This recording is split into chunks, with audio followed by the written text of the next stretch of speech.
first LEGO League program manager for Oregon. Hi, all. All right. Your coaches should know me. Oh, there it is. Yeah. So he knows. I'm sorry, guys. They're really long. It is my honor tonight to introduce you to Dr. Michael Barratt, a NASA astronaut and physician who has spent 212 days on the International Space Station in weightlessness. And that's right.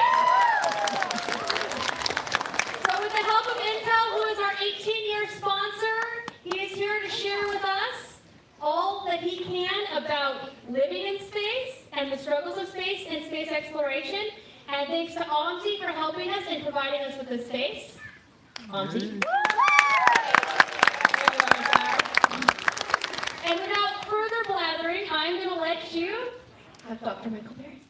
All right, thanks, Marty. So I've been reading a little bit about ORTOP and about what you guys are doing in robotics and everything else, and one of your challenges is looking at living in space or some very remote place for long periods of time. So I want to tell you a little bit about what that's like and what the factors are involved in it. I'm showing you a picture of my good friend and fellow astronaut, Dr. Tracy Dyson, and she's in one of our favorite places on the space station up there called the Cupola, which is just an amazing place, probably the best view in the universe so far as we know.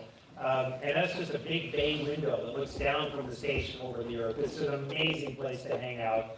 And when you're up there, you just feel like you could be up there for a very long time. And being on the station for months at a time, I can tell you, is just an amazing thing.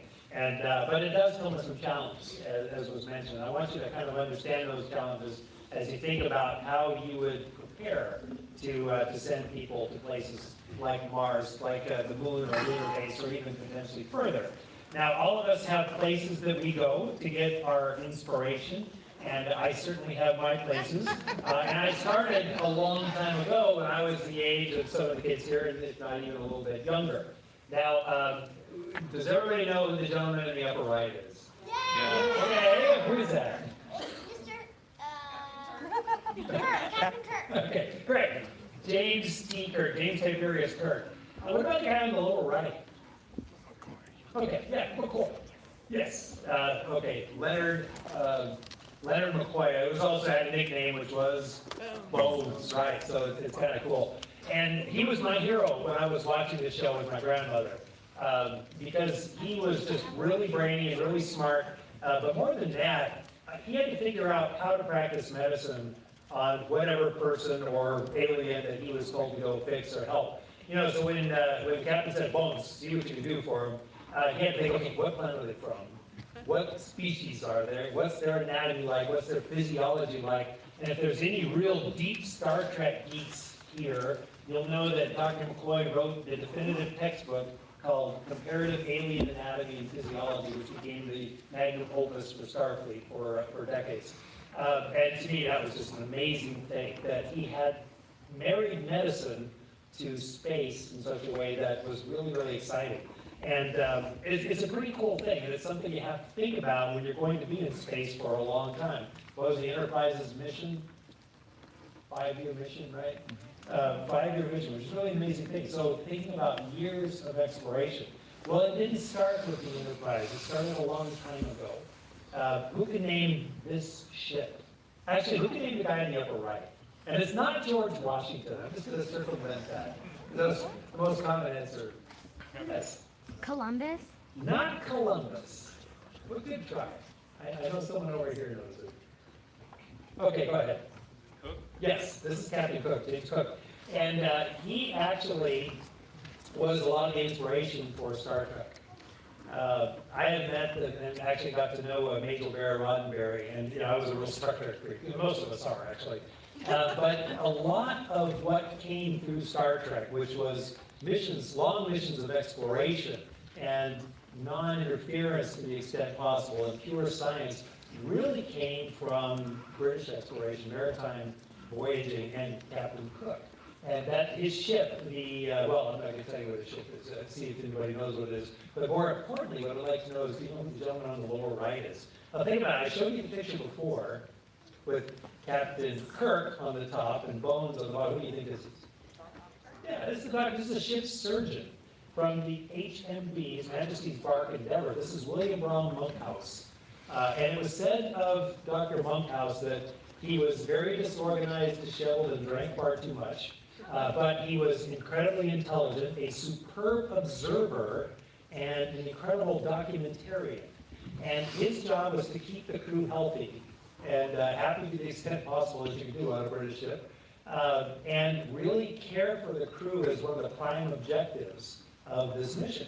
And they actually had a program to treat people and to feed people in ways that would prevent scurvy. And this was at a time when mortality, a lot of those voyages of trade in particular, were 50% or greater.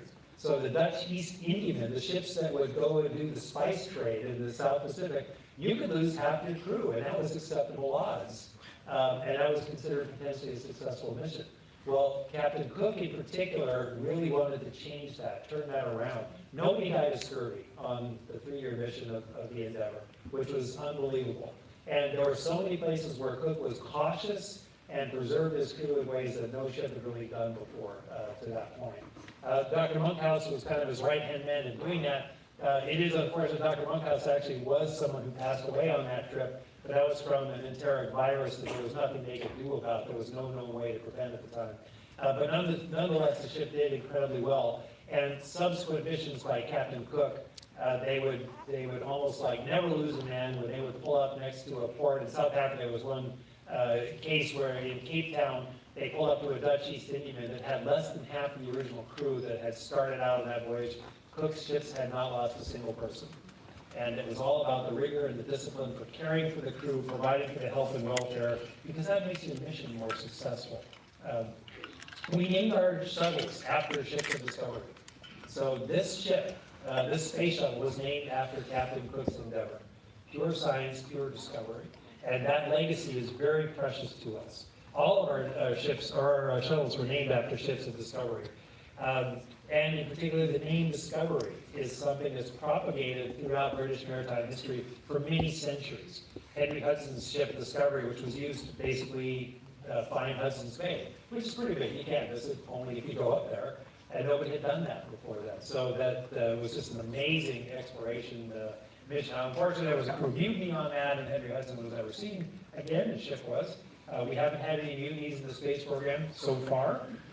We anticipate not having any. But that name continued to propagate. So Cook's second voyage involved a ship called Discovery. And Captain George Vancouver, who explored the Pacific Northwest, for whom our cities are named, had a ship, the Discovery. The HMS Discovery in the upper, the upper left there shows an Arctic exploration expedition. This was actually one of the first steamships used in exploration. The Royal Research Ship Discovery from 1902 was built for Antarctic exploration.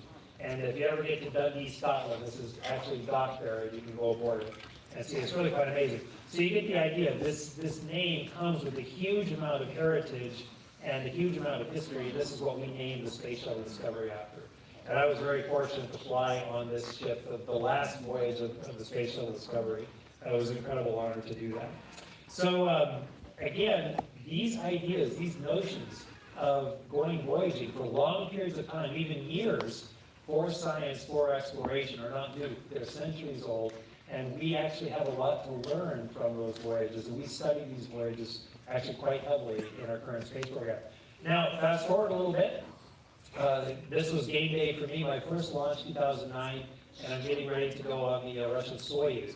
And on the left there, Charles Simoni, in the middle, Gennady Padalka, my Russian commander, and I'm on the right. Interestingly, Charles Simoni was a paying participant, a spaceflight participant, tourist. He paid $40 million to fly with us on that spaceship. And it's really quite amazing for two reasons. First of all, that anybody would want to fly with us and pay to do it. And second of all, it was his second flight. It was the second time he had done this. So I was the rookie on this flight, me, the professional astronaut. But Charles is an amazing guy. He's a type-rated jet pilot. He's a PhD in computer science.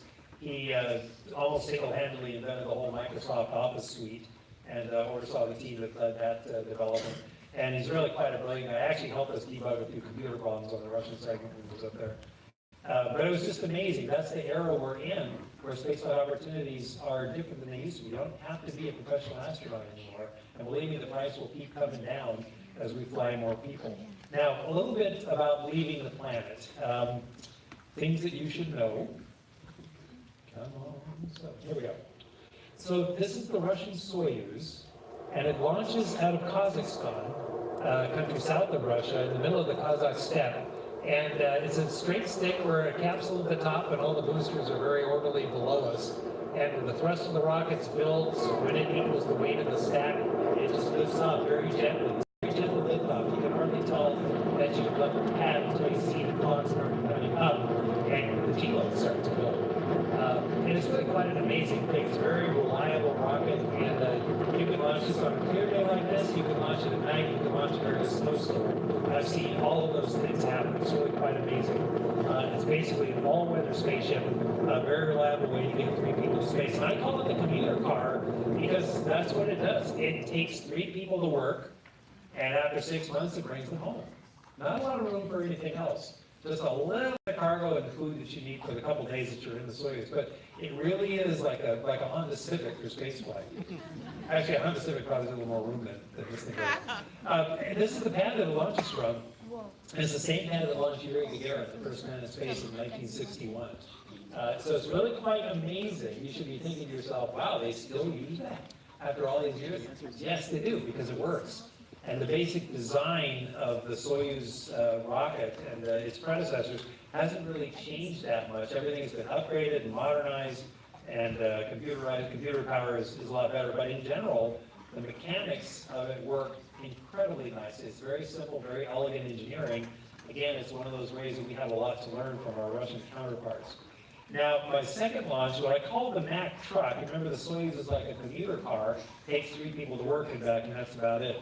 The shuttle was designed to carry several people and a lot of stuff.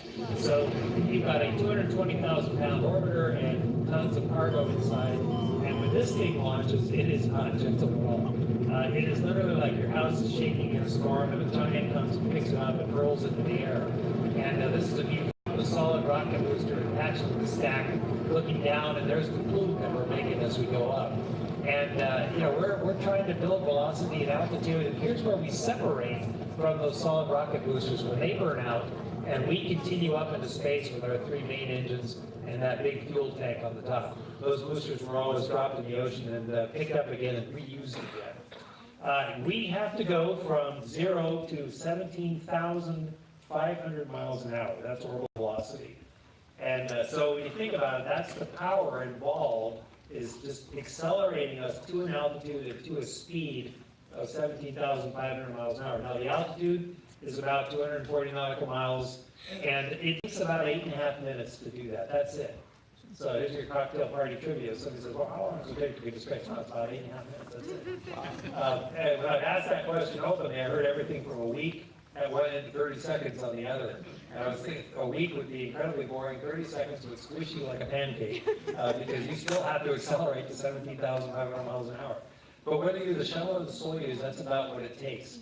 Faster, if you try to go quicker, then it's too much acceleration. It's hard on hardware and people. Slower means it's too much time in the atmosphere, more friction. It actually takes a lot more fuel. So that's what the shuttle looks like. Again, this is the last launch of Discovery. Who knows what that is? ISS, that's right. The International Space Station. And this is a picture that we actually took from the Space Shuttle Discovery during a fly around. And by a happy coincidence, and it was a coincidence because we were delayed. We were months late in launching for various reasons. But there was a big white cargo vehicle in the foreground there with the kind of the X-wing configuration. Those are solar panels on the European cargo vehicle. In the middle, sticking up, you see a Japanese cargo vehicle, which is also quite large. It's orange and silver, looks like a soda can.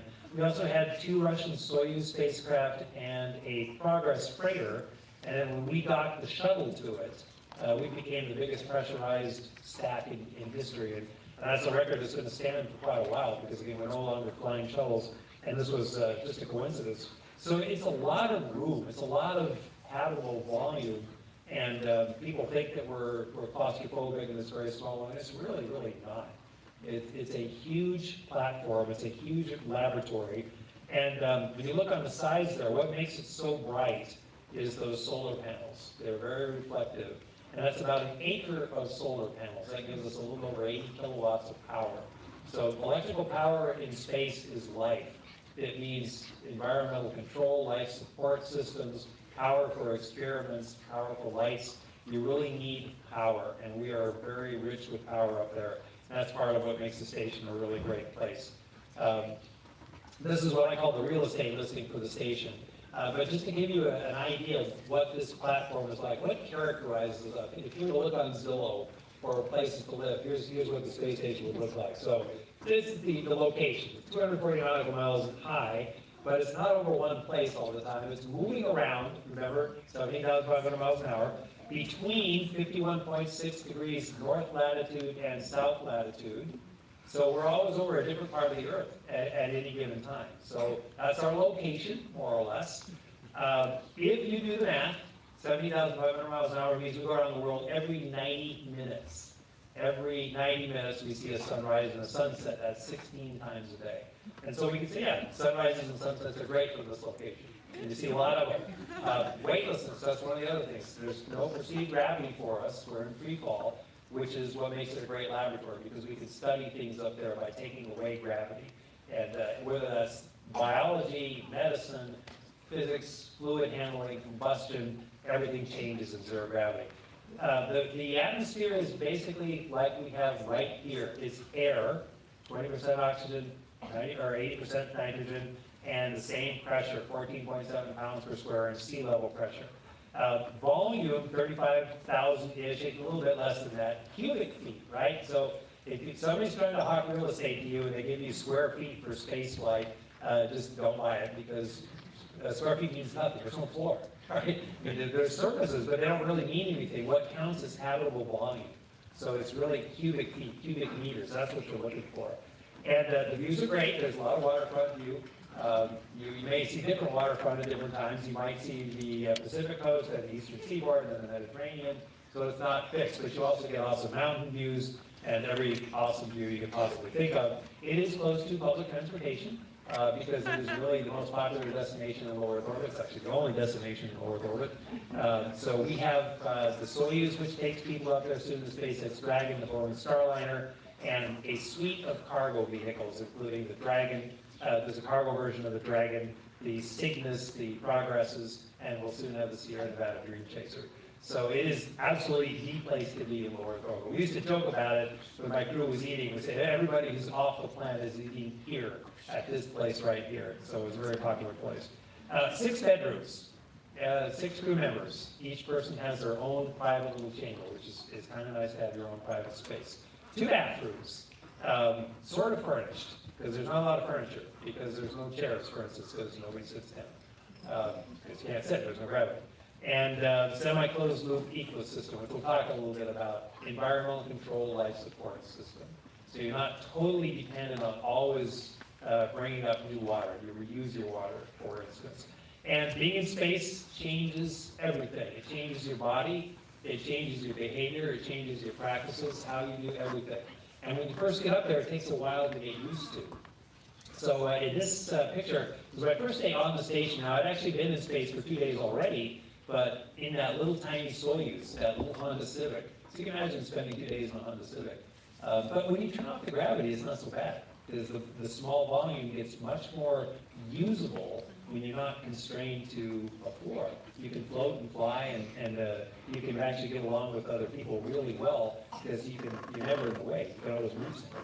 But when you get onto a big volume, everything changes. You have this sensation that you're going to fall in every direction. And it's really hard to really feel in control when you feel like you're falling in every direction. So if you see what I'm doing there, if you were to zoom in on my right hand, you'll see white knuckles, because I'm grabbing this rail as hard as I can. I've got 2 feet under foot rails, and I'm grabbing my friend Koichi Wakata because I really don't want to fall, because that's the sensation you have. And now Koichi had already been there for quite a while by the time I got there, and Charles was on his second flight. So, he's barely holding on to anything. But when you first get there, you really have to train yourself to operate in 0G, and it takes a while. So a few months in, by this time, we're really changed. So it shows a couple things. things.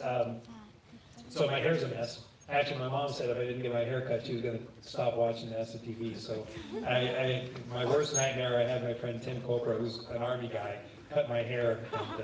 And it was really a break-even point. At least my mom didn't turn off the TV, but what a job. Anyway, it shows the neutral body posture. This is what our body does in zero gravity. It's kind of a slight bit of flexion of all the major muscle groups.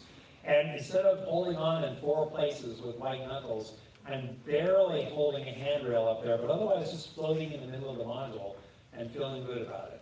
And by this time, I've kind of become a 3-dimensional creature. I've got 3-dimensional sensational awareness. It's very easy for me now to navigate from one module to another, even if it's oriented differently. It can be clocked 90 degrees off from the module I was in, and I just very quickly turn, and my reference frame has changed. It's really quite amazing that we're able to do that. Why are we able to do that? I don't know, but we are. Zero gravity means stuff management. So I've actually got little Velcro bags. I got Velcro strips on my pants, and I'm just carrying stuff all the time that way. So you get used to managing things in zero gravity. One thing I like to point out is that some things are totally opposite. On the ground, we walk on our legs with our feet on the ground, we carry with our arms. Up there, it's the opposite. It's very easy to carry things with your feet because you don't walk, and you pull yourself along handrails. You just impart a little bit of motion to your body, and you will keep going until you encounter another surface. So each one of those is a 20-pound food container. I'm just squeezing them between my feet. So I deliver 60 pounds from, in this case, we were storing it in the European segment, and I took it about to the middle of the station where we had the galley, and deliver it on a dime very gently and just distribute it where you want. So that's how we change. One of the ways that we change up there. We've just become zero-G creatures. My friend Karen Nyberg showed a couple of things. One, her hair is just out all over the place. But the other thing is she's not touching anything. She's just floating in the middle. And you get to the point where you're very comfortable just floating in the middle, knowing even that you may not even be able to reach something. But you're very comfortable that way. We just adapt. We morph into these extraterrestrial creatures like Dr. McCoy had to think about. We are no longer Earth normal when we're up there, which is really quite amazing. Now, the station, above all, is a laboratory. We do science experiments every day, and you spend all of your day doing those experiments or getting ready to do those experiments or sending down pictures and data from those experiments. And what I'm doing on the left, I kind of showed you that neutral body posture, but I'm working with a metabolic gas analyzer that kind of shows us what how our lung function is, and it actually tells us a lot about our heart as well.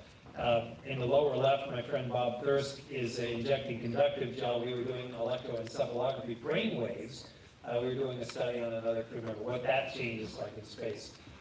In the middle, we have a centrifuge on the top there. We'll take blood and spin it down into serum, and then we can freeze that serum. My friend Frank on the upper right there is using a freezer where we would freeze tissue samples and serum and blood and urine samples, plant tissue and whatnot, and we can bring that down to the ground for analysis. In the middle, Kate Rubens, who's actually a virologist by training, and we plucked her away and made her an astronaut, and she's studying heart cells, so we have a microscopy suite up there as well.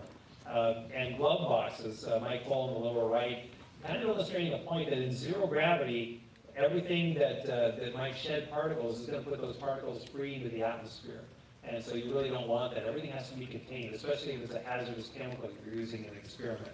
So glove boxes are a fact of life up there when we're doing experiments. And it's just another one of those things you get used to.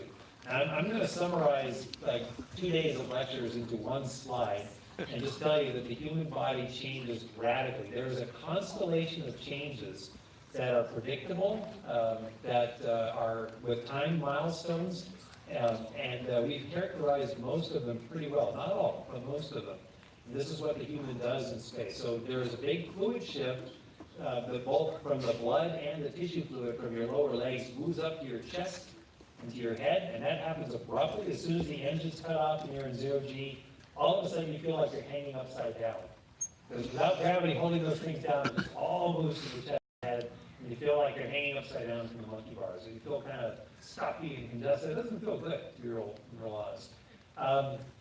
And then also very quickly, there's a neurosensory adaptation, which means your sense of balance, your sense of position, of locomotion, moving things, moving yourself, is radically changed. The balanced organs, as soon as they're unloaded, give you very different information to your brain that processes that information, and you get disoriented. It's very discombobulating, especially for the first couple of days.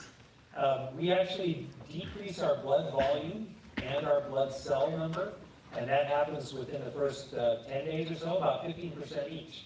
So you, compared to the ground, you're anemic and you're dehydrated, but up there, you're normal. Your heart and blood vessels change. Your heart actually becomes more spherical.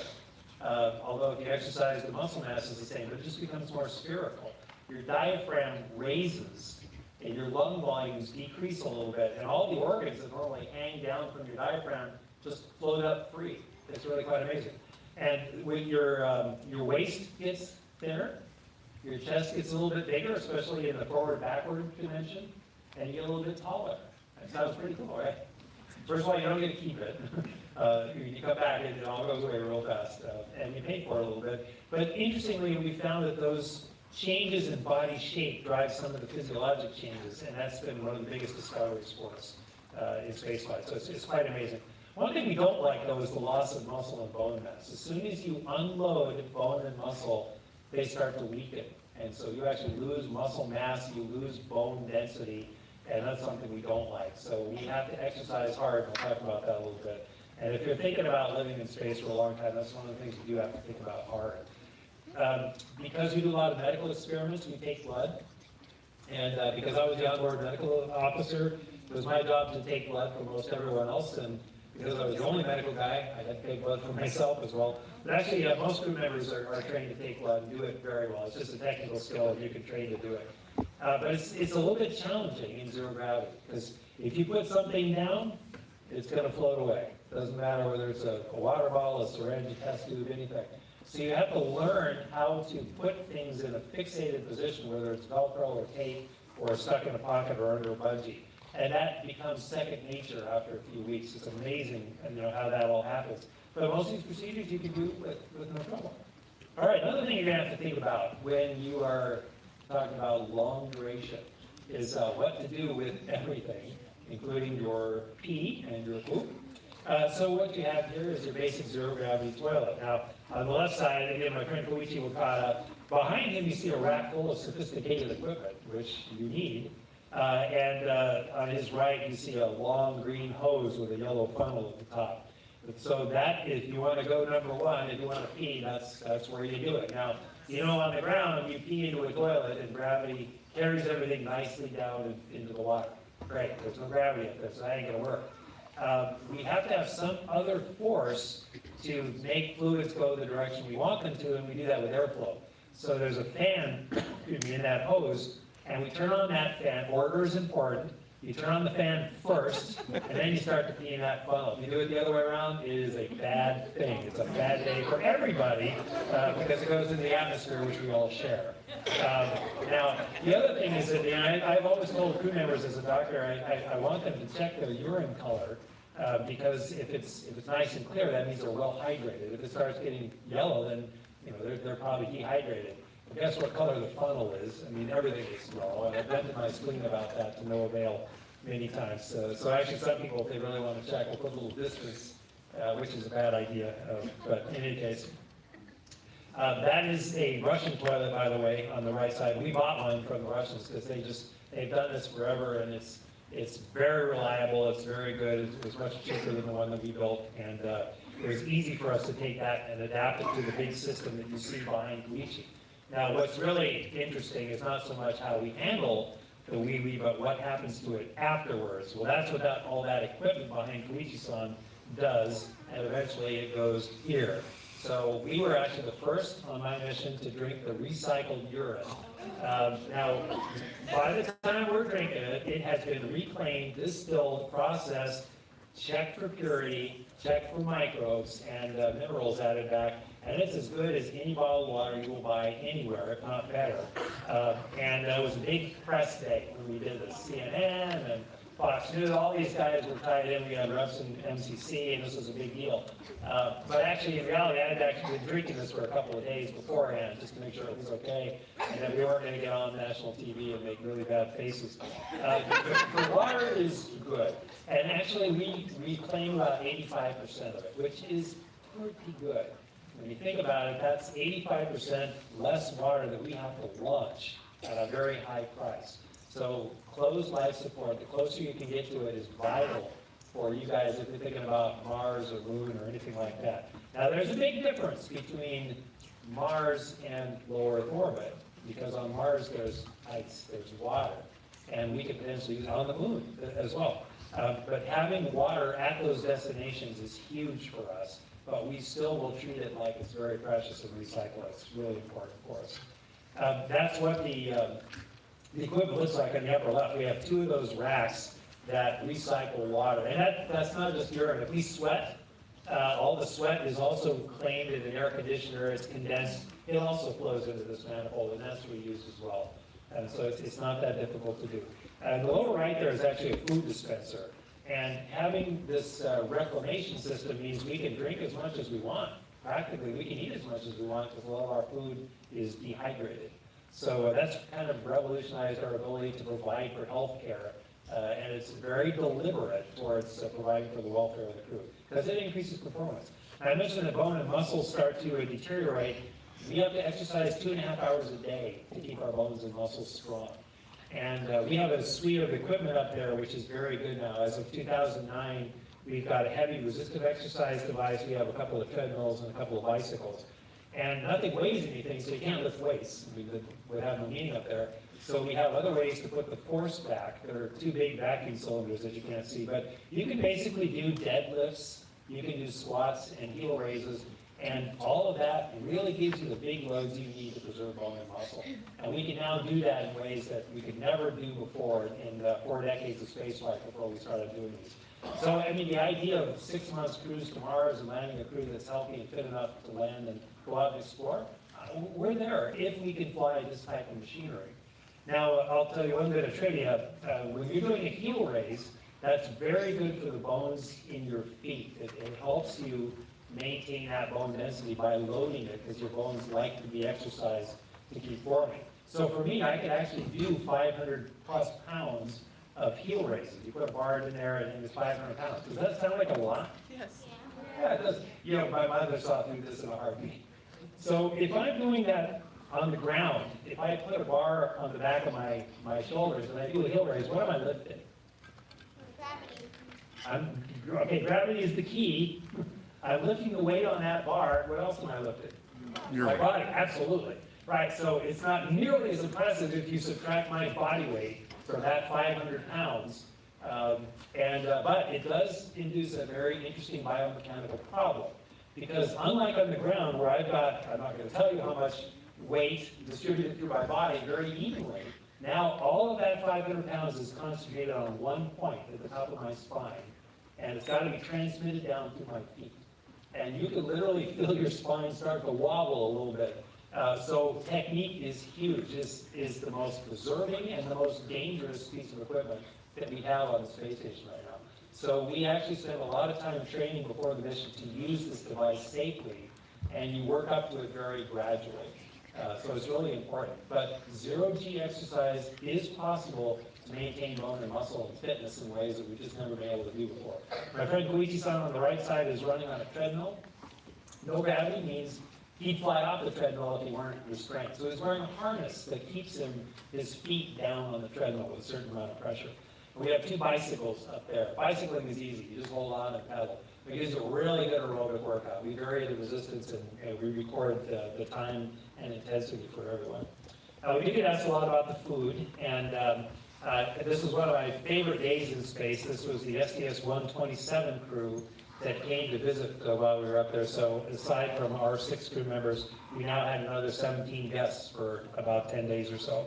So it's kind of weird having 7 house guests, so there were 13 of us all together. Having 7 house guests in a fairly small place, but not too small. But it was very doable. It was easy, because the station is that big, and you can use 3 dimensions. So having 13 people for dinner at a small table, no problem, because people could stack in different rows and people could float over the table. It was really awesome. And you know, when someone says, please pass the whatever, you know it's going to fly towards them. So you can't not play with your food. You just can't.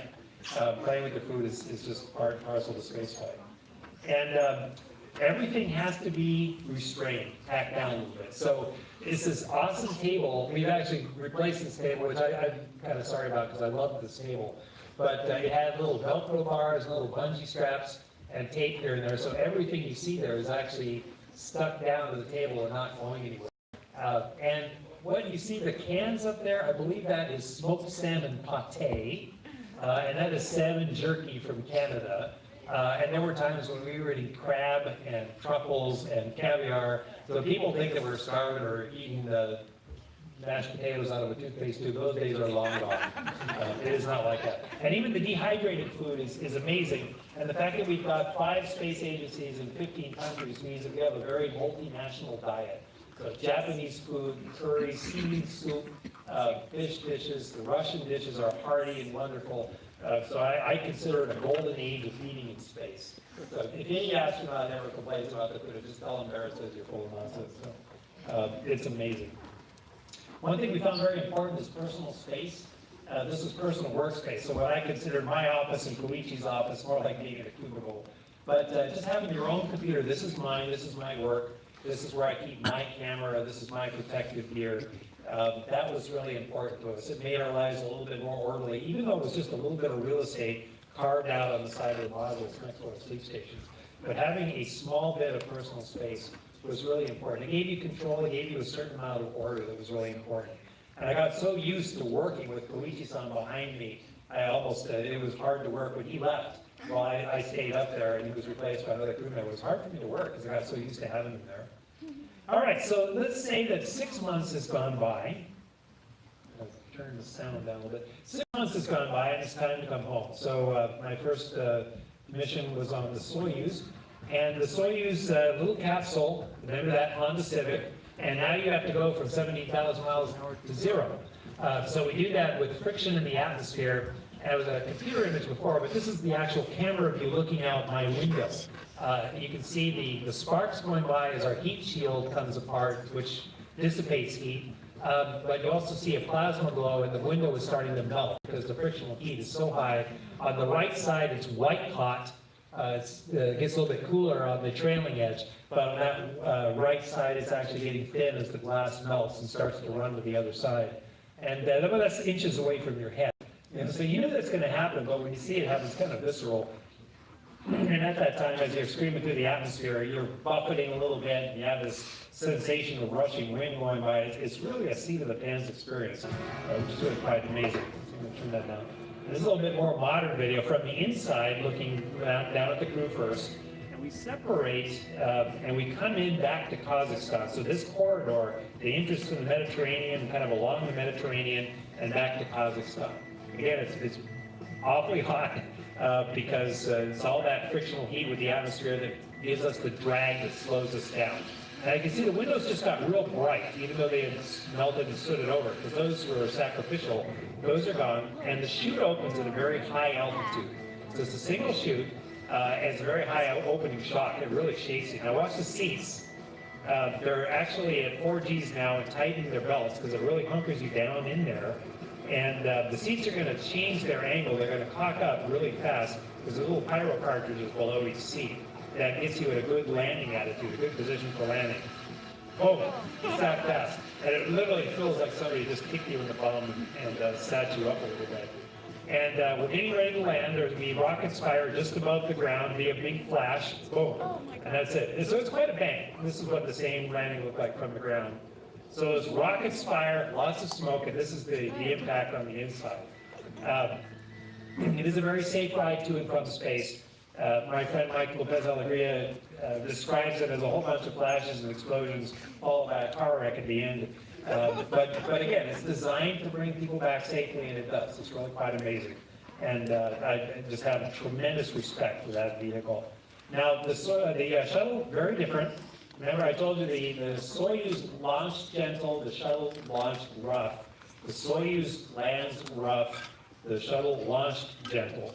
So it was like coming down in a cargo plane with a really steep angle of descent there. We punched through a cloud deck as we were coming down. Steve Lindsay was our commander who was piloting it manually, and he just did a fantastic job. We had quite wicked crosswinds, which is kind of unusual for a shuttle landing. You can see a couple of burbles there as we're coming in. But still very gentle. Gear comes down about 300 feet above the ground. We landed back in Florida at Kennedy Space Center, so it was so different. In Kazakhstan, you land in the middle of nowhere. In this case, it's like landing at LAX, frankly, and people are there to meet you real quick, and you get out and you get changed and get a hot shower and a good meal, and everything happens very quickly.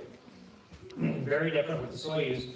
You land again in the middle of Kazakhstan, and I remember the smell of fresh air, which I didn't really miss while I was in space, but just smelling that when I got down, I thought, wow, this is really nice. You could hear birds, you could smell dirt, all that stuff. It just kind of a wave of familiarity that came back. And seeing all these other people was kind of weird, and hearing all these voices of people not my crewmates after 6.5 months was kind of weird. But nonetheless, it was good to be home when we got there. Swallow for a second. Now, what's different? Where are we going? What are we doing? So you know about the ISS, you know how we get there. We are actually building many new spaceships now. Like for the first time in history, we're building 4 spaceships in the U.S. which carry people to orbit. Now there's also 2 other spacecraft that are just building low Earth suborbital spacecraft, and I'm not even showing you those. These are the ones that will take people to orbit. The ones on the left, the Boeing Starliner or CST and the SpaceX Dragon, will be carrying U.S. and international crew members up to the space station starting next year. So that's a big deal for us. That's a American capability to get folks up there. We'll still fly with the Russians. We'll still keep the Soyuz in the line, so we have 2 different ways to get there, 3 different ways to get there. On the upper right, the Sierra Nevada Dream Chaser looks a little bit like a shuttle. It's a mini shuttle. And it's actually technology we developed and sold off to Sierra Nevada to develop further. And for us, that's a really big thing because they'll do the research and development that makes it successful as a cargo vehicle, then we can human rate this as well. Blue Origin, a little bit more on their own, but building also a low Earth orbital craft. And so there's never really been a time in history like this when so many different human carriers were being built. And it's more than just us. That's the U.S. carriers. This shows you the new vehicles, some of which are flying now, like the Soyuz on the far right, the Shenzhou next to it, the Chinese spacecraft.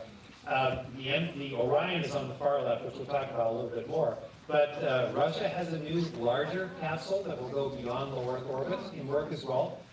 You see the SpaceX Dragon and the Boeing Starliner on there. And a new entrant is ISRO, the Indian Space Research Organization, which is basically the Indian NASA. And Prime Minister Modi made a declaration in August of this year that they would fly 3 Indian astronauts on their own vehicle by 2022. They have built the capsule. They actually tested it in the suborbital flight just recently, and they've done pad abort tests. They got a big booster, so they can do it. There's no question. We're actually working with them a little bit. So when you think about it, this is a multi-corporation, multinational effort that just has a huge amount of momentum right now. So flight opportunities are going to increase. And I mentioned that ISS was the only destination. Well, that will change too. There's a chicken and egg phenomenon here, no question about it.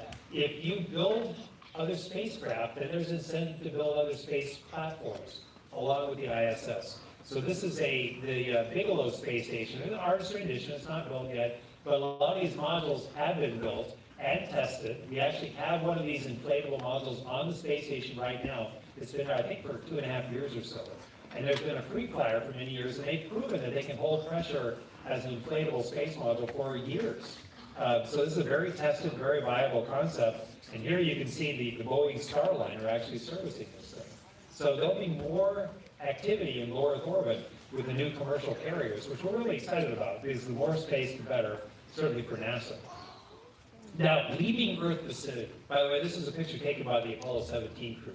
It's still an amazing picture to me, showing so much of the Earth. But things really change when you go from low Earth orbit outward. And there's other forces at work that will be much harsher for you as you think about equipping people for long duration. One of the biggest ones, and in fact, we would say the largest limiter to human spaceflight is radiation. Space is just full of radiation. So what does that mean? That means charged particles, ions, electrons, protons, alpha particles, even larger particles that come in from deep space with lots of energy, even iron nuclei. And these cause a lot of problems. They can cause problems with DNA, big macromolecules, other cells, and we worry about the risk of cancer because of these things, or acute radiation sickness if a big solar flare happens. And you can see the Earth is there. It's kind of surrounded by these blue shield lights. It kind of looks like a Star Trek shield, right? That's basically what it is. The magnetic fields that surround the Earth, the Van Allen belts, shield us from all that radiation. So when you get above those, outside of those, you're now out in deep space, and you're exposed to full solar and galactic radiation. So that can be very harmful for us. So we don't want to spend as much time there we want to spend as little time there as possible. Another thing, what I call communication latency, or we call comm delay. The further you go from Earth, the longer it will take to get a radio signal back and forth. Now, the speed of light, denoted by the letter C, is the same as the speed of a radio transmission, 186,000 miles per second. And that sounds fast, but our distances are quite fast. And the further you go, the longer it will take a radio signal to get back and forth. Low Earth orbit, no problem. But to the moon, it's 3 seconds round trip for a radio signal. So having a conversation, you kind of have to pause a little bit before you talk to somebody. And if you're talking about Mars, which can be anywhere between 35 million and 220 million miles away from Earth, you're talking about maybe 8 minutes round trip versus 20 minutes one way, or 40 minutes round trip for a radio signal to go out. You will have no real-time communication. You will have no real-time conversations. There's no real-time guiding a person through a procedure, and you won't be looking over anybody's shoulder real time. So you have to think about that. There will be communications delays. Spacecraft, to get us out of low Earth orbit, this is the Orion vehicle, which we're in the process of building right now. Now, we've tested the capsule. We tested it on a Delta IV Heavy late 2014, and we're building a very large booster to go with that, the Space Launch System. And that will allow us access back to the moon, lunar vicinity, and potentially beyond. All that is happening now, as well as those low Earth orbit carriers I was telling you about. So again, all this is happening, human carriers, now in such a way that we've just never really seen before in history. Notionally, we're working on a concept called the Deep Space Gateway. Notionally means we're spending an awful lot of time planning this thing right now. And this would be a small station in lunar vicinity, and we could send people there, and from there, it's easy to bounce down to the moon and bounce back to the station again. So it gives us an infrastructure to go back to the moon and potentially to establish a beachhead there and learn a lot more, spend a lot more time, potentially at an eventual lunar station. So this is what we're doing. This is what one of the things that keeps me up at night, which is a very nice thing to have. Now, as you think about spending time in places even more remote, Mars, you really want to prepare for that. One of the ways we do that is with analogs. Analogs are places that kind of simulate that atmosphere or that environment. And this is the deep space habitat, which we had out in the desert of Arizona. Now we've actually got a huge building at Johnson Space Center. But we would lock people in this thing for days at a time, and now we actually have 7.5 week crew missions in this thing. So literally lock 4 people in there, and we'll see you in 45 days. But in the meantime, we will have them follow a plan, talk to mission control, do exactly what they would do if they were on the surface of Mars, complete with the communication latency. So we'll send a message, and they will get it. The computer delays it for us. They'll get it maybe 15 minutes later. And then when they send an answer back to us, it's going to be 15 minutes. So we both get used to working that way, and we'll simulate emergencies. So we know we're not going to hear fire on the station, what do we do? You're going to hear, hey, we had a fire, and this is what burned, and this is what we did. Hope that was okay. So you develop a lot more autonomy as a crew when you practice these things in analogs like this, and it gets us ready for something like this, a real Mars surface habitat, where we hope to establish, again, another beachhead, do more exploring, and be there for long periods of time. And I'm going to finish by talking about the human element, because it's a big enough challenge to develop the technology, food supplies, logistics, rockets, landers, environmental control life support, all that stuff is really important. But I think what Roald Amundsen, the famous polar explorer, said is very true. The human factor is 3/4 of any expedition. Captain Cook understood that. William Monkhouse understood that.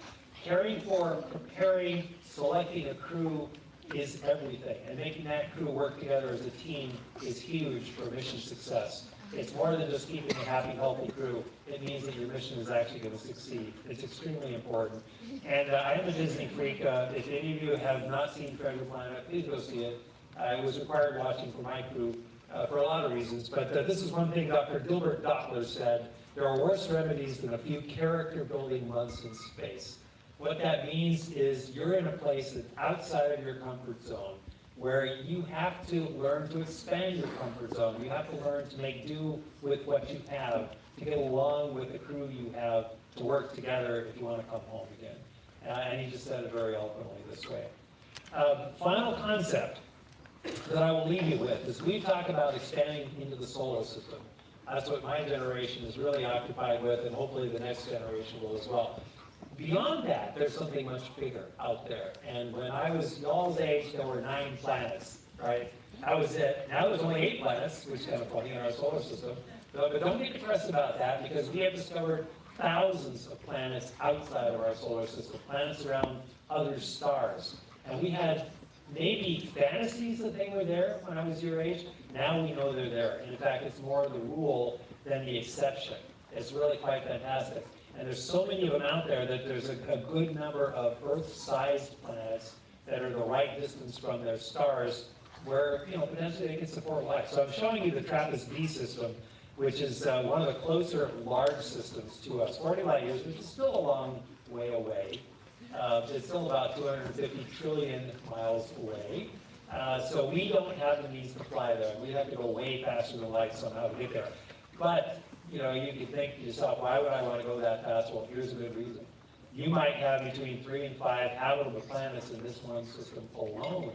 And we'll be building telescopes and machines that will help us to look at these planets and maybe even look for signatures of life in them. So it's an incredibly exciting time, even outside of the human exploration of the solar system we're doing right now. Somewhere there is an alien landscape that looks like this. Artist's rendition. However, there can't be any greater magnet that draws us outward than just the idea that the galaxy is full of planets, many of which will be habitable. So I will leave it with that, and we'll do some questions. This is last year's eclipse, by the way. I was 40,000 feet and 500 miles out of the Pacific to catch this picture. It was real cool. Okay, with that, I will give control to Gordon. All right, teams. If you need to leave, please use the back exits as we're going to be lining up on the staircases for questions. If a team member has one question, they may come over and line up on this rail in just a moment. If you just want to come down and meet Dr. Barratt, you can line up on this rail. Single file lines, please, so we keep the stairways accessible. You may line up now.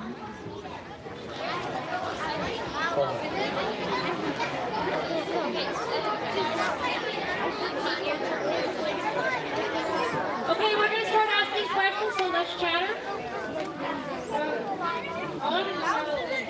Anyone trying or going to try to make like a real life X-Wing? You mean like a Star Wars X-Wing fighter? Okay, wow. Of course it has. Let me try to answer that real fast. When you see those X-Wing fighters in Star Wars and they're out there making these really tight turns, that can never happen. A jet fighter can do that because they're in the atmosphere and they're reacting against the atmosphere. But the only way you can do that in space is to burn a huge amount of fuel to change directions. And so we just can't do that. It looks great. I mean, I love it, but we can't do that. Does it feel odd landing back on Earth from space? It feels very odd when you first come back to Earth. You feel very heavy. You haven't felt gravity for a long time, so all of a sudden there's this force pinning you to the ground. You feel like a refrigerator magnet. It takes a long time to get used to Earth gravity. Okay, guys in the audience, hi, I love you all.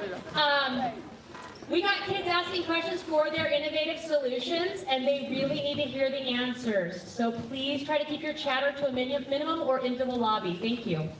How can you tell time and space? With clocks.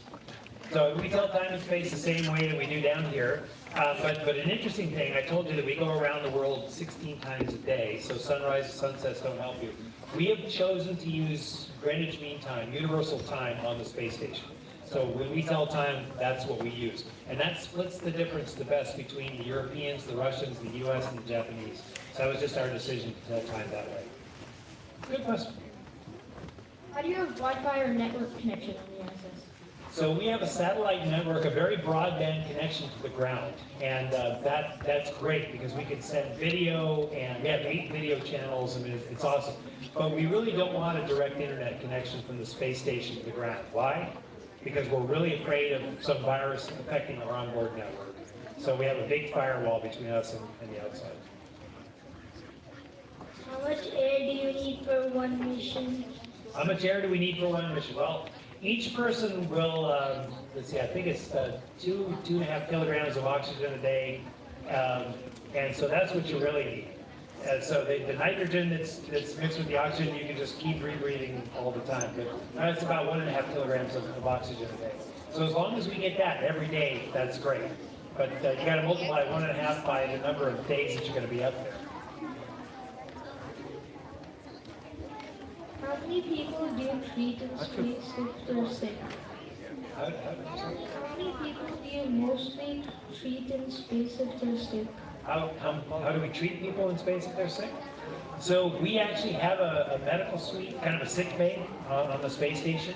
And if somebody gets sick, then there's one or two people trained as crew medical officers, and then we talk to doctors on the ground. And so we have medicines, we have emergency medical equipment, and if somebody gets really sick, we actually have to bring them back to the ground and send them to a hospital. So far, we haven't had to do that. Do you like going on spacewalks? I've been on 2 spacewalks and I loved it. That's probably our favorite thing to do up there. So yeah, I mean, just seeing the Earth with no spaceship between you and it, it's amazing. Is it true that they give Jello every Sunday to keep track of the days? Not that I know of. Jello? So on the Mir space station, they did that during one mission. Okay, I know what you're talking about. Shannon Lucid, who was this amazing lady. She was the first U.S. woman to fly on the Mir space station. She had the record for long duration flight for a while. And her big thing was Jello. And she broke out Jello every Sunday because cold Jello just tasted really good up there. And that's how she rewarded her 2 crewmates. So I bet that's it. After we're done with everything, if there's still time, yeah. Did you ever feel sick by space pollution or something? Did I feel sick by space pollution? So the biggest thing we worry about, because we're in an enclosed cabin, is, say, the release of something toxic or noxious. And we did not. We were very lucky, but we do worry about that. So if that were ever happen, then we've got masks for people to wear to protect them, to give them a safe breathing source and whatnot. So fortunately, we did not. What is a challenge for you? What are the challenges for you during exercising? The biggest challenge during exercise, well, 2 big challenges. One is there's no gravity, so you have to learn to exercise very differently, and you have to use all sorts of devices to keep you on the treadmill or to give you the resistive exercise. And the other big challenge is to do it without hurting yourself, especially with the big resistive exercise that we do to maintain bone and muscle. Do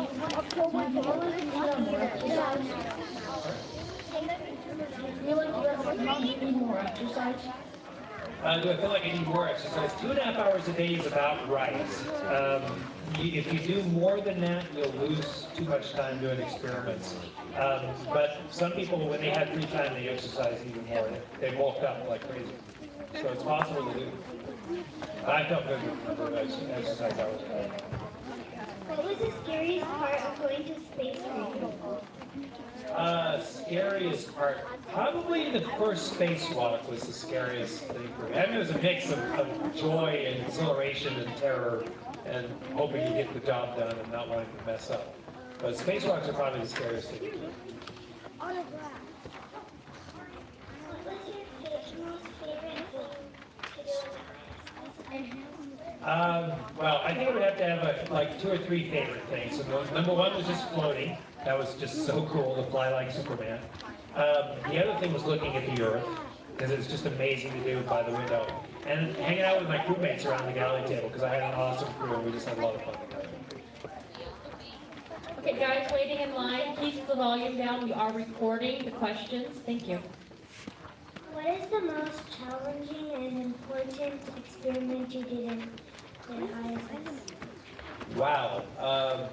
Everybody whose experiment I don't mention will get angry. So I'll say, like, one of the most important studies I did was a study of the heart and the blood vessels. And the big investigator, the primary investigator, was a Danish physician who's one of the best spaceflight physiologists in the world, Peter Norris. And the findings were very surprising in that about how the heart and the blood vessels react to spaceflight. So to me, that was one of the more exciting studies that we did. Do you know who launched the ISS? I know everybody who launched to ISS. There's like a lot of them. Are you interested in one in particular? Who launched the ISS into space? Oh, who launched the ISS? I'm sorry. Well, so we launched a bunch of the modules in the Space Shuttle cargo bay. Russia launched a bunch of the modules. And so pretty much US and Russia launched the bulk of the modules that are up there. So they use the proton booster, we use the Space Shuttle. That's why it's called International Space Station. What is your favorite clothing to wear for your exercise clothes? Favorite clothing? So we literally use just normal sports shorts and sports shirts up there, and we actually have some which is laced with silver biocide. You can buy this on the ground here too, and it keeps it from getting too sweaty and too sticky too fast. But we basically use normal stuff, like Nike stuff, and it works just fine. People who are exiting, hi everyone, we're all going to leave at some point. Please exit directly down the path, don't wander OMSI. Thank you. How do you know when your clothes are too dirty to wear? When they get really stiff. How do you know when your clothes are too dirty to wear? Your clothes don't get very dirty. There's no dirt, first of all. And the second thing is you float inside your clothes. Your body doesn't contact your clothes nearly like it does on the ground here. So your clothes last a lot longer. I had like 6 polo shirts for 6 months, and that was fine. And we don't do any laundry, but you can tell. Why can't you just go to better Saturn V to take us to Mars? So the Saturn V's, we stopped flying in the early 70s, and it would have been too expensive to start flying those again. We would have had to rebuild everything. And it's not like we had computer files, CAD drawings of all of those things. It would have been nice if we just kept going and kept the momentum on the Saturn V program, but we didn't. So we have to develop a new rocket, and then eventually the Space Launch System, I showed you, would be more powerful than the Saturn V. But we revere the Saturn V. It was an amazing booster. Did you ever get to go on an untethered MMU or safer flight? Okay, no, and I'm glad that I didn't. So we only tested the MMU a couple of times, and we found out that we didn't really need it because we could maneuver the shuttle anywhere we wanted to go. The Safer is only used in an emergency. That's a little jetpack that we all use with the U.S. spacesuit. So if we do come detached from station, it will fly us back. We only use it in emergency. I did 2 spacewalks in the Russian Orlan spacesuit, which doesn't have one of those. So it makes you hold on a little tight. If you were to go to Mars, would it be possible to set up communicational relays and drop them in deep space to, kind of negate the delay? Okay, so first of all, it's a great question. You would have to have relays. There's no question about that. And we've got satellites orbiting Mars now that already serve that purpose. They relay information from ground rovers back to Earth. But unfortunately, you can't speed up anything. Like you can boost signals and skip on the ground, but you can't do that in space. You can't make it go faster by hitting different nodes. So yes, relays, we need a communications network orbiting Mars. No, we can't make it go faster. How would puffy head bird leg affect astronauts in long-term space travel? Do you have any suggestions for solutions here? Puppy had bird legs. So that refers to that fluid shift I was talking about. And we did a show with Air and Space Smithsonian. We called it Puppy Face Bird Leg. So I wondered if you watched that show. That was an awful show, but anyway. It wasn't an awful show. My part was awful. So that's just the fluid shift that happens. And your legs get smaller because all that fluid leaves the legs and your muscles and legs get smaller. So the ways you get around that, well, after a while, your blood volume goes down and your puffy face gets better. That takes about 2 weeks. And if you exercise really hard, your legs get bigger again. So it doesn't feel bad after a couple of weeks. So we really don't worry about it. Chicken legs. What is one thing in the ISS that you think needs to be improved? One thing about the ISS that needs to be improved. Well, first of all, we're continually improving it. We're always upgrading it. So we wanted more power. We're getting better batteries right now, for instance. We wanted better communication. We got that. We have many video channels. We have a broader network. The food is really good. The robotic systems are good. Frankly, there's not a lot that you would need to do to improve the ISS to make it more productive as a laboratory. We're pretty much there. If I was a crew member up there right now, the only thing I'd like a little bit more flexibility in when I do experiments, because I could work a lot more efficiently if I could do that, rather than just follow the ground. But it makes it harder on the ground. What was your favorite drink when you were in space? My favorite drink was Kona coffee, which was really good. No kidding, Hawaiian Kona coffee that smelled so good and tasted great. Second to that was probably the green tea. How thin do your legs get? How thin did they get? I don't know the number, but I showed you a picture of me exercising. That was pretty skinny legs for me. Normally they were a lot bigger than that. So I probably lost 1.5 liters out of each leg of volume. So I don't know if that helps you or not. We actually do measures around our leg. We can measure the circumference of our leg up there. So somebody has those numbers. I just don't know. But about 1.5 liters from each leg. Does your height or weight change on different planets? So it's a really good question. In zero gravity, your height changes. You get taller. Probably on the moon, your height would change. You get a little bit taller, but not as much as in zero gravity. If you landed on a planet that had a lot more gravity than the Earth did around another star, you might get shorter. So we expect all of those to change based on the gravity field that you're in. So it's a good question. Did you choose to go on the moon? Did I choose to go to the moon? Well, I chose to go to space. I would love to go to the moon. I haven't been there, but yeah, I definitely wanted to go into space. Can animals get puffy head bird legs?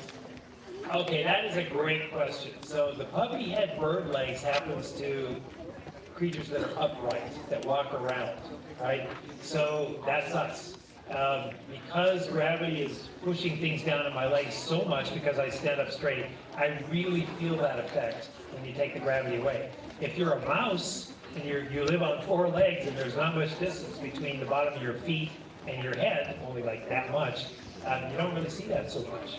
So not really. If you're a 4-legged critter, it's not going to affect you that much. Is space sterile? Boy. Space itself is probably sterile. Having said that, we like to think that the outside of the space station is also sterile because it's in space. But it is amazing what little microbes you can grow that survive spaceflight for years at a time. Life is very hardy. So the answer is yes and no. Space itself is probably sterile, but things in space are not sterile, and life is hardier and stronger than we thought it was. Has anyone died in space? Not yet, and I hope that doesn't happen. We have had people die in accidents during launch and during landing, but not actually in space. Is this live feed? What's the biggest spaceship made so far? Excuse me? Well, so the biggest space vessel, I would have to say, is the International Space Station, which is not designed to travel, just to orbit, Is this low live Earth feed? orbit. So it's a station. It's not a Streaming on spaceship YouTube? per se, but it does have engines in it, so we can actually boost it and move it off and on. It's 960,000 pounds. It's almost 1 million pounds in low Earth orbit. Other than that, the space shuttle is the biggest crew-carrying space shuttle. You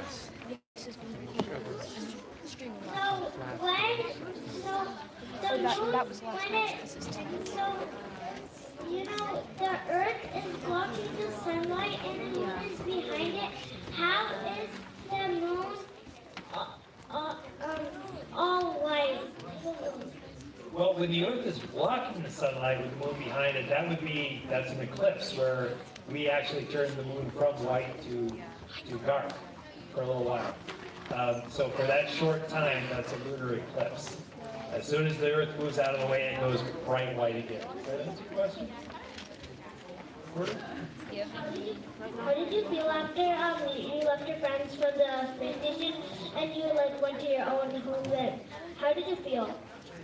You know, the biggest thing you miss in space is your friends and family. There's no question about it. And I left home 6 weeks before I launched. And, you know, with a big family. So I literally went 9 months without seeing my family. So that was hard, to be real honest. I felt really good going home and seeing my kids again.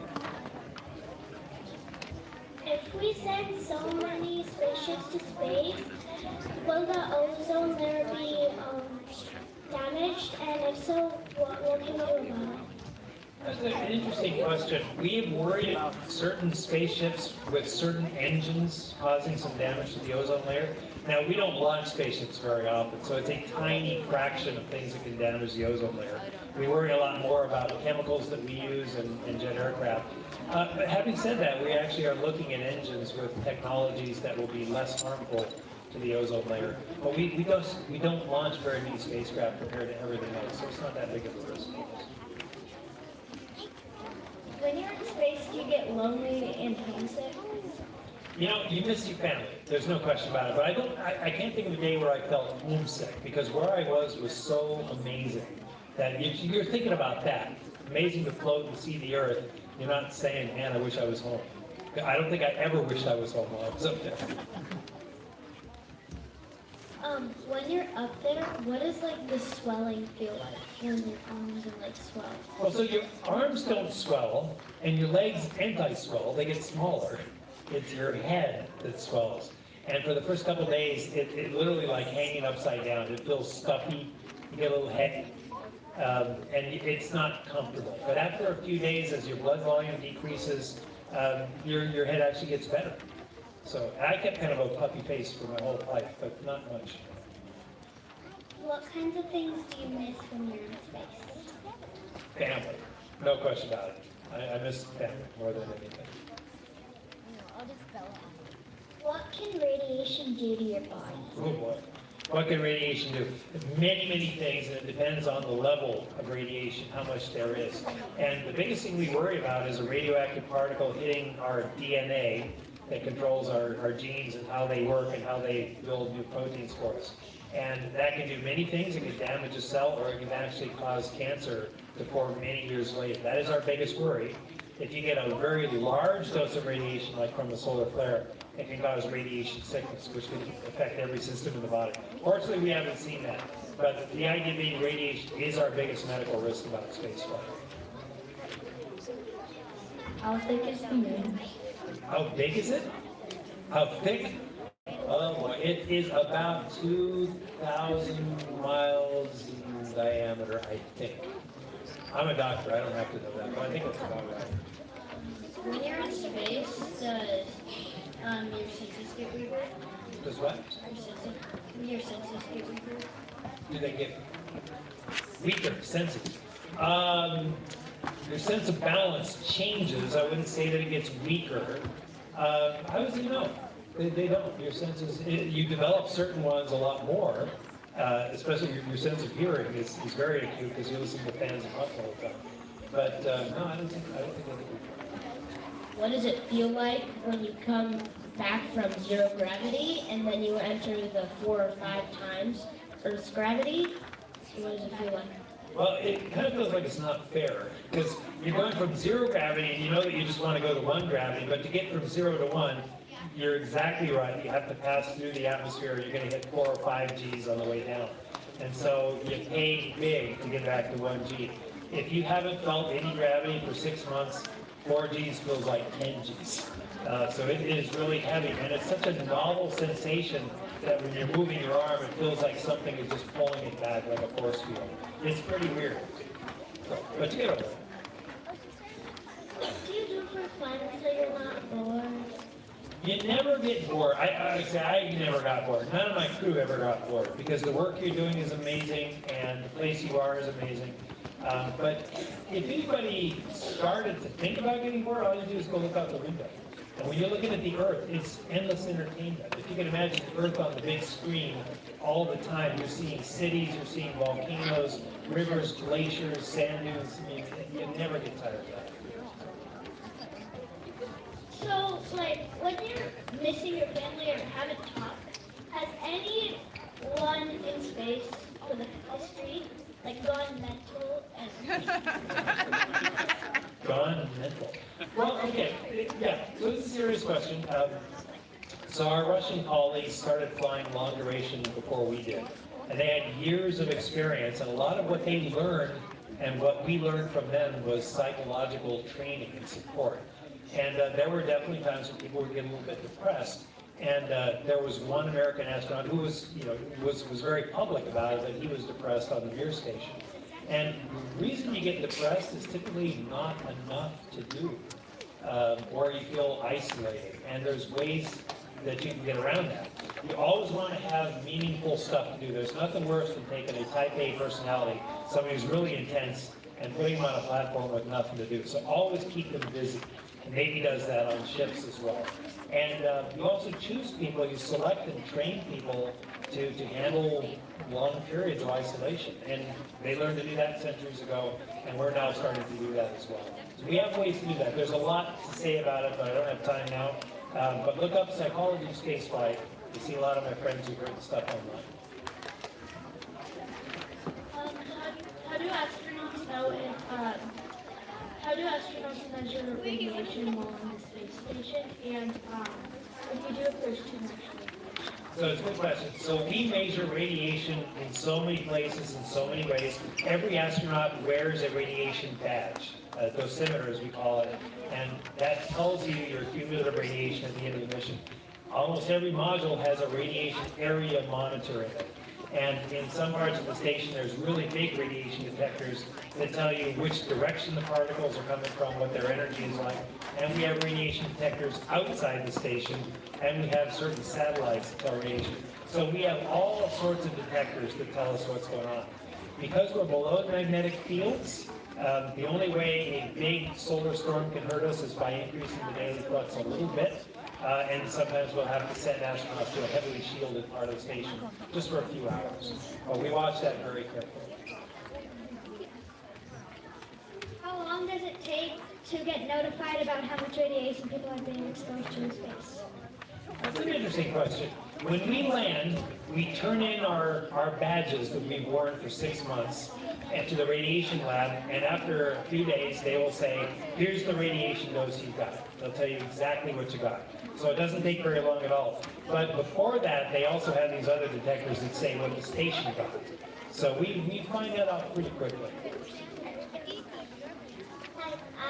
Ionizing radiation helps anyone? Has it helped anyone? Well, interestingly, ionizing radiation can help you and can hurt you. We use it for cancer treatment. If you can direct ionizing radiation in a very small place, you can actually use it to kill cancer tumors.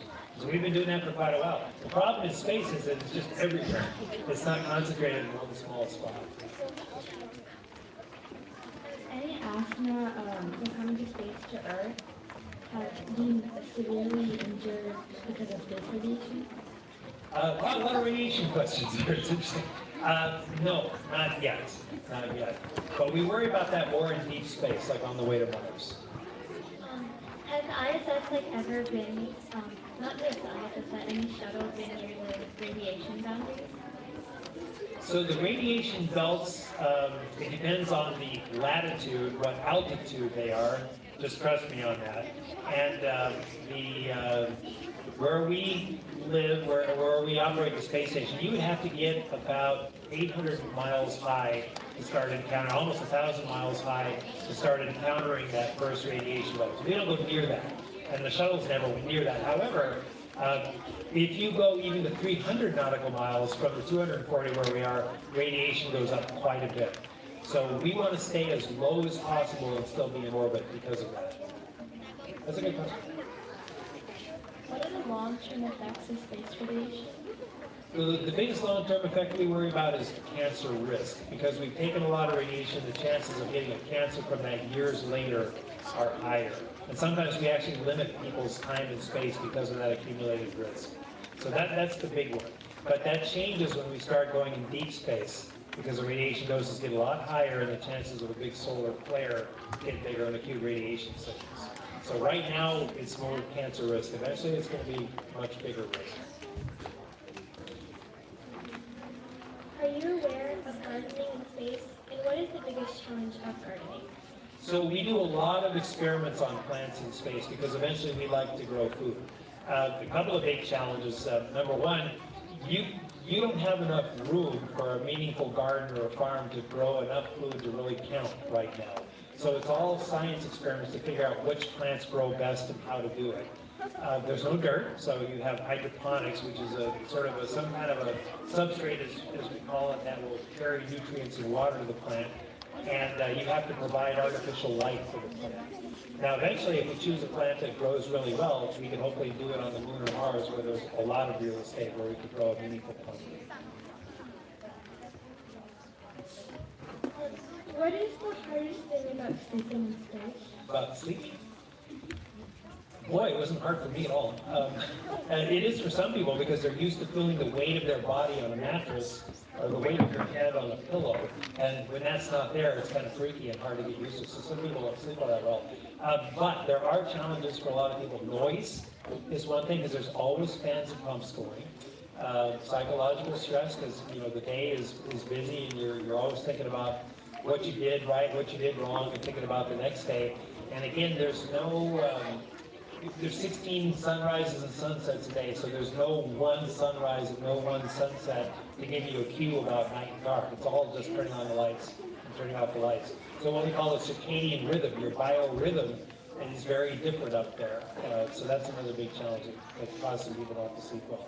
But we have a lot of ways that we can get around all of those things. So we do pretty well. What's the hardest thing to do in the ISS? Spacewalk. Definitely the hardest thing to do. Physically, mentally, everything. Is there any way to reduce radiation? Well, we can't turn the knob and turn down the sun or the galactic cosmic rays, so the best we can do is to avoid it. So if we're flying to Mars, we want to fly fast. So the faster we can get there, the less radiation we're exposed to. And when we land on Mars, we want to build a shelter out of the Martian dirt, the regolith as we call it, or even burrow underground. That's what shields us the best. So we can't turn it down, but we can't avoid it the best we can. How important is it to you to get family communication? How hard is it? Or? How important? Oh, how important? That's a great question. It's very important. It is probably the biggest thing for crew morale in low Earth orbit to have those internet protocol telephones to be able to talk to family every day. When that fails, the crew gets unhappy real quick. When you go into Mars, you won't be able to do that anyway. So it'll all be like letter writing. It'll take like an hour to get a letter back and forth and whatnot. But that family communication is really important.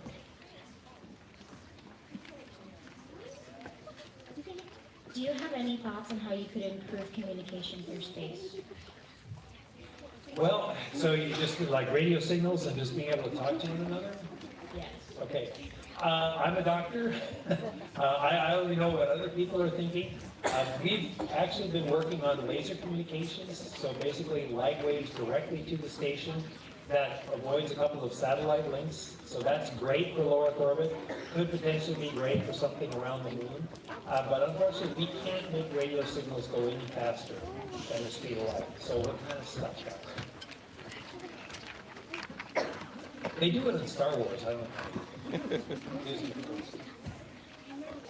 there was a magnet on the bottom of the ISS, would it break it?